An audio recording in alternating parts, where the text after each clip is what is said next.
मामा, कितनी अच्छी बारिश हो रही है ना।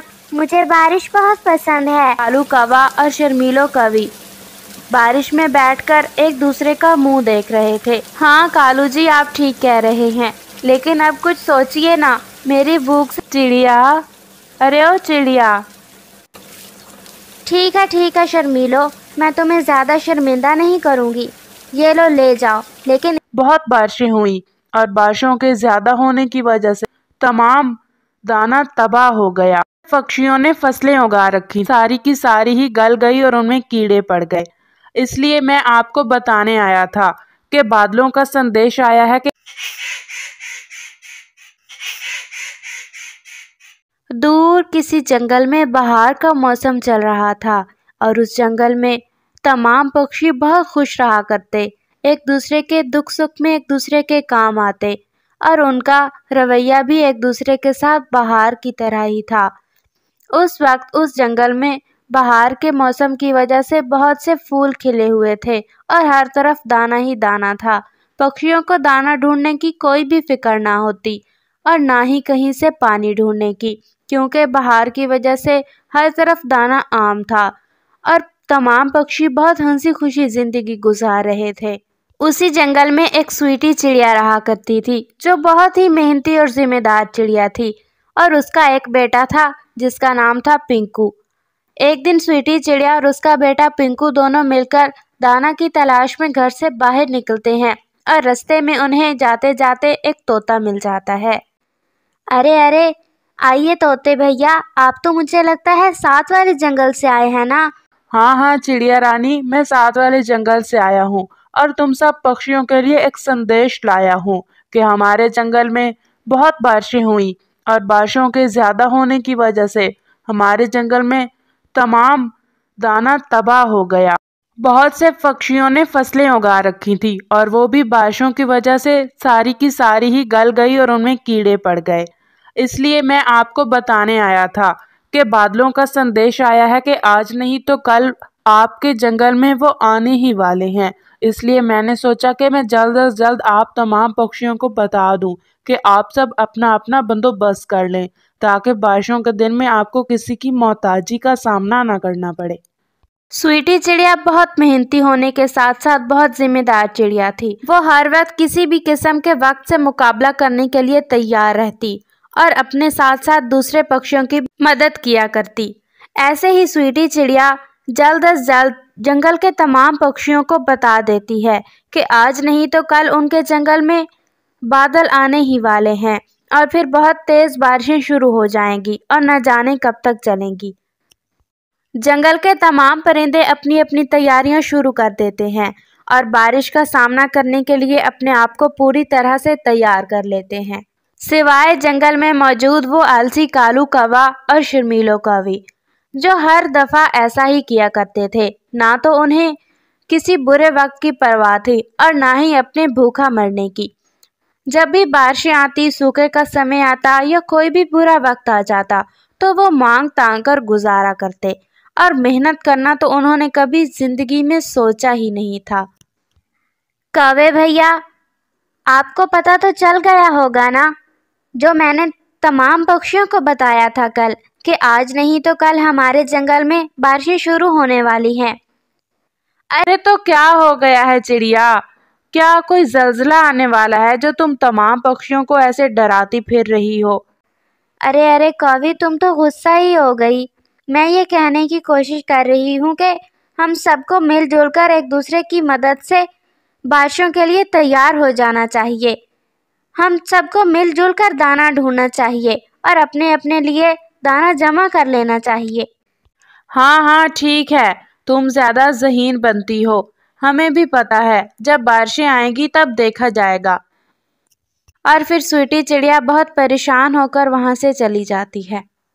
जंगल के तमाम परिंदे जोरों शोर से बारिश की तैयारी कर रहे थे। जंगल के तमाम पक्षियों को बारिश पसंद भी बहुत थी, इसलिए वो चाहते थे कि जब बारिश हो तो वो बगैर किसी फिक्र के अपने घर में बैठकर बारिश से लुत्फ अंदोज हों। प्यारे दोस्तों, क्या आपने मुझे सब्सक्राइब कर लिया है? और घंटी के आइकन को दबाना बिल्कुल मत भूलिएगा। शर्मीलो, क्या ख्याल है तुम्हारा? आज हम कैंसिल कर देते हैं तुम्हारी माँ के घर जाना और हम जाकर दाना ढूंढते हैं। हो सकता है बारिशें ज्यादा दिन चलें, तो फिर हम क्या खाएंगे और पिएंगे। ना ना नहीं कालू, ऐसा कभी नहीं हो सकता कि शर्मीलो अपना प्लान बदल डाले। तुम्हें तो पता है ना कि हमने पहले भी कभी दाना नहीं ढूंढा, तो इस बार जहमत करने की क्या जरूरत है। हम भी दाना वहीं से ले लेंगे जहाँ पर ये सब पक्षी दाना इकट्ठा करके रखेंगे, जैसे पहले लिया करते हैं। अपना हिस्सा वहीं से निकाल लेंगे। और फिर कालू कौवा और शर्मीलो कौवी मिलकर दूसरे जंगल शर्मीलो कौवी के माँ के घर चले जाते हैं और बाकी तमाम परिंदे अपने अपने दाना की तलाश में इधर उधर फिर रहे होते हैं। चिड़िया आपी, आपने बता दिया था ना कालू कौवे को, फिर कालू सेठ नजर नहीं आ रहा कहीं। हाँ हाँ तोते भैया, मैं गई थी उन दोनों के पास खास तौर पर बताने कि बारिश आने वाली है, आप दोनों मेहनत करें और दाना जमा कर लें। लेकिन उन्होंने मेहनत करने की बजाय मेरी ही बेइज्जती कर डाली और मुझे खरी खरी सुना दी। मैं तो फिर वापस लौट आई। चिड़िया आपी, मुझे सब समझ आ गई है, लेकिन आप भी एक बात याद रखिएगा, इस मर्तबा जब कालू कौवा हमसे दाना मांगने आएगा तो हम उसकी मदद हरगिज नहीं करेंगे, और आप भी मत कीजिएगा। हाँ हाँ तोते भैया, मैं बहुत अच्छे से समझ गई हूँ।